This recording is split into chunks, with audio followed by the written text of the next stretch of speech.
This channel's content is strictly for educational and informational purpose and does not endorse or promote any form of violence, harm, illegal activities, self-injuries and communal disharmony. স্বাস্থ্য ভবন অভিযান ঘিরে রীতিমতো ধুন্ধুমার পরিস্থিতি। স্বাস্থ্য ভবনের 4 kilometre আগেই BJP কর্মীদের আটকে দেওয়া হয়, আটক করা হয় শুভেন্দু অধিকারী। স্বাস্থ্য ভবনে একযোগে অভিযান সুকান্ত মজুমদার, দিলীপ ঘোষ, শুভেন্দু অধিকারীর এবং ব্যারিকেডের সামনে মুখোমুখি পুলিশ বিজেপি কর্মীরা।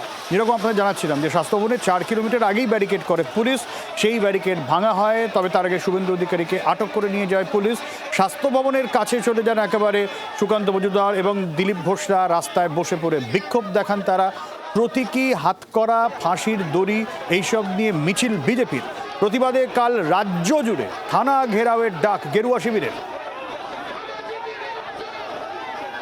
আর আগামীকালের এই থানা ঘেরাও যে কর্মসূচি, কি বলেছেন শুভেন্দু অধিকারী শুনবো।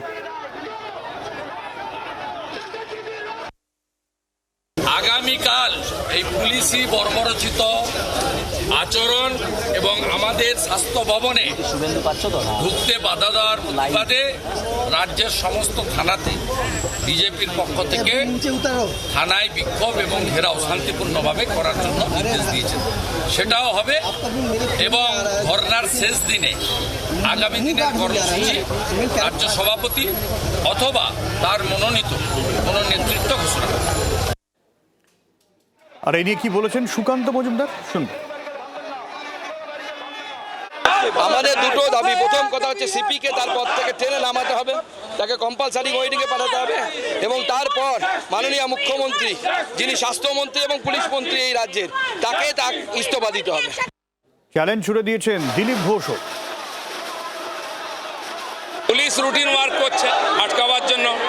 আমরা কোনো স্বাস্থ্যভবন ভাঙার জন্য যাচ্ছি না, জনতাকে মেসেজ দেওয়ার জন্য যাচ্ছি।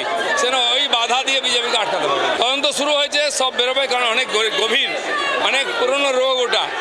মাথারা আস্তে আস্তে টান পাচ্ছে, অনেক বড় চক্রান্ত, সব এক্সপোজ হবে। দিল্লির নির্ভয়া কাণ্ডের মতো বড় ঘটনা ঘটবে। পরে খবরে চোখ রাখবো। এবং তার আগে আপনাদের জানিয়ে রাখি যে বিজেপির যে স্বাস্থ্য ভবন অভিযান রীতিমতো উত্তপ্ত হয়েছিল পরিস্থিতি, এবং সেই জায়গায় দাঁড়িয়ে আটক হন শুভেন্দু অধিকারী। যদিও ঘণ্টা দেড়েক পর তাকে ছেড়েও দেওয়া হয়। পরে স্বাস্থ্য ভবনের গেটের কাছে পৌঁছে যান সুকান্ত মজুমদার এবং দিলীপ ঘোষ। সেখানে ছোটোখাটো সভাও করেন তারা।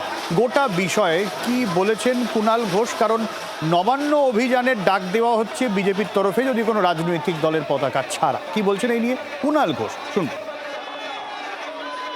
এটা অত্যন্ত বিপজ্জনক। এটা সম্পূর্ণ মানে কিছু কিছু জায়গা থেকে প্রভোগ করা হচ্ছে, প্রমোট যারা করছে তার থেকে বোঝা যাচ্ছে যে কি বলছে তারা। এখানে আরএসএস এর নাম লেখা কোনো একটা গ্রুপ থেকেও সেটা পোস্ট হচ্ছে।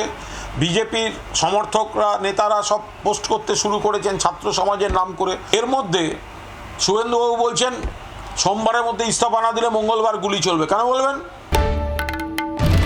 বাংলার আওয়াজ, বাঙালির আবেগ, জি 24 ঘন্টা।